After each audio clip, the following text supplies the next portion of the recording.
Hello, hola, Piyali. My name is Alexa de la Fuente. I am a second-year Ph.D. student in American Studies and WGSS.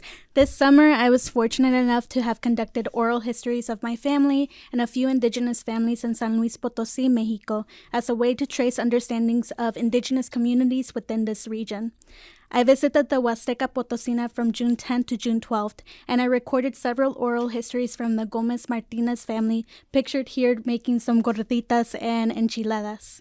The family is composed of Señora Benita and Señor Juan, both the next speakers, and their children and grandchildren who have varying understandings of the language but ultimately do not speak it. Thus, they mainly spoke of the importance of cultural and language continuation. They were very encouraging in my studies of Nahuatl but insisted I should find a Ethnic teacher too. Señor Isidro, a Nahuatl man well respected and known in his community, also similarly talked about the significance in learning about Nahuatl culture and the language, yet he mainly tied these sentiments to land rights, sovereignty, and health issues that arise when people cannot grow and eat their own food. He made me these enchiladas pictured here, accompanied with some nopales all grown in his backyard. He encouraged me to come back for their Day of the Dead celebrations. Celebrations was an overarching theme for the next part of my trip, as I made my way towards Zaragoza for the town's Fereza, or Big Fair, thrown in honor of their patron saint, San Antonio de Padua. If it weren't for this festival, my tia Cata, the eldest surviving daughter of my great-grandma, would have not been able to show me the looms she and many of members of my family worked on for their artisanal products, pictured here on the far left. Although my family's oral histories never explicitly address indigeneity, I do want to state that my general inquiries into how they understand indigenous communities in Mexico resulted in them briefly mentioning mass media depictions such as La India Maria franchise or knowledge of indigenous artisanal craftspeople that migrate to sell at La Fereza or in tourist destinations. As a final note, I became increasingly interested in the Capital Arts Center since it was formerly a prison. Entering the space and talking with the staff, there was a general disconnect between the history and violence that occurred within those walls for almost a century, and the reuse of the space based solely on its neoclassical design. What they told me comes from our ancestors, which is another way to pronounce and valorize European lineages. What does it mean to reconfigure yet majorly exclude the cultural expressions of those who were in the same tight-packed holding cells that are now art displays, harmed and killed in the courtyards that are now wedding venues?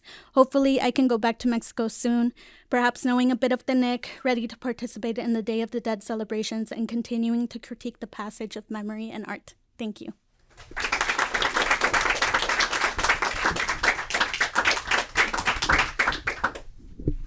Any questions? Yes. Alexa, did your methodology change from what you anticipated? Oh, yes. Well, I had learned about how to conduct oral histories through a few Latinx projects, a part of like my history classes at Brown. But I was over preparing. I think I had like a whole folder. I had my consent forms. I had my descriptions in English, in Spanish, and in Nahuatl. And it took a lot of work to translate to Nahuatl, just in case I was also like finding other community members and so on. And what I learned a lot about actually being in the field and talking with people is that a lot of the work is just relational work. It isn't about sticking to the page, sticking to the script. It is about just talking with people as people. So, yeah. Yes. You said about indigeneity, the complexities about how to relate with indigenous identity. I would like your thoughts now, short thoughts about now. How do you feel about your relationship with the past of language, etc., related to indigenous identity? So I guess coming into the summer, I was really trying to understand if, like, talking with members. I have never met my family in Mexico, by the way. That is also a major part of why I went, because I think one of those things that I have always found with people in my community is that a lot of my friends or neighbors regularly went to Mexico, and that wasn't my reality at all. And so they had a different connection to this conception of Mexico than I did.